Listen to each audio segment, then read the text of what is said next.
Syekh Siti Jenar mendirikan pesantren Lemah Abang. Di-subscribe dulu agar selalu menyimak sejarah Nusantara berikutnya. Terima kasih. Assalamualaikum warahmatullahi wabarakatuh. Sekembalinya dari Baghdad dan Tanah Suci Mekah, Syekh Siti Jenar ikut mendakwahkan Islam di pesantren milik gurunya, Syekh Datuk Kafi, di Giri Emperan Jati atau Gunung Jati.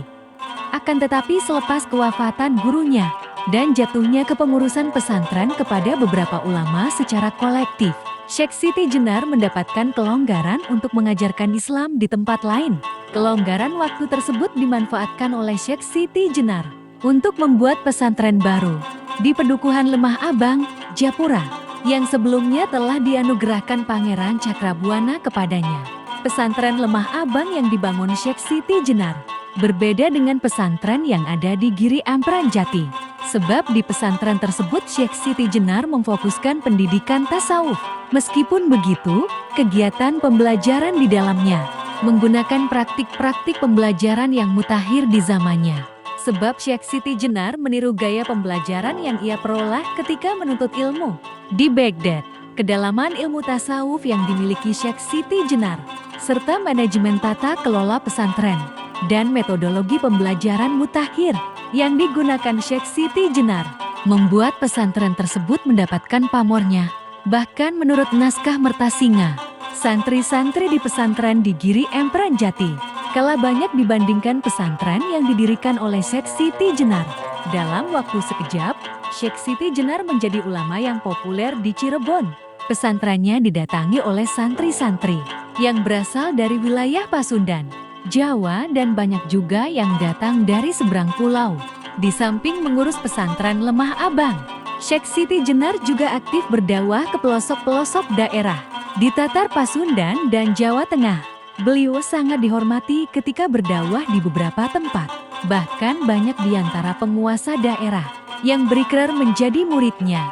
Kesuksesan pesantren Lemah Abang yang terletak di Japura sampai pada titik jenuhnya, kondisi pesantren tidak sanggup lagi menampung banyaknya santri yang terus berdatangan untuk belajar. Oleh karena itu, atas usulan murid-murid di beberapa daerah, Syekh Siti Jenar akhirnya membuat cabang pesantren di beberapa daerah Kulon. Di antaranya pesantren Lemah Abang yang ada di wilayah Karawang dan Bekasi sekarang. Sementara itu, untuk mengurus pesantren baru tersebut, Syekh Siti Jenar mendatangkan murid seniornya untuk mengurus pesantren. Meskipun kala itu wilayah Karawang dan Bekasi masuk pada wilayah kekuasaan Pajajaran, pesantren Lemah Abang yang didirikan di wilayah itu mendapatkan sambutan hangat dari penguasa setempat. Bahkan Syekh Siti Jenar sangat dihormati di wilayah Pajajaran karena dianggap mengajarkan kebajikan. Pada tahap selanjutnya, ketika Syekh Siti Jenar berkunjung ke Jawa Tengah, tepatnya di Pengging, beliau disambut dengan hangat oleh penguasanya, Ki Ageng Pengging.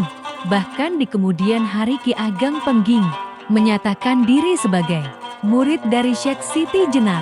Oleh Sejarah Nusantara. Demikianlah sejarah Nusantara kali ini.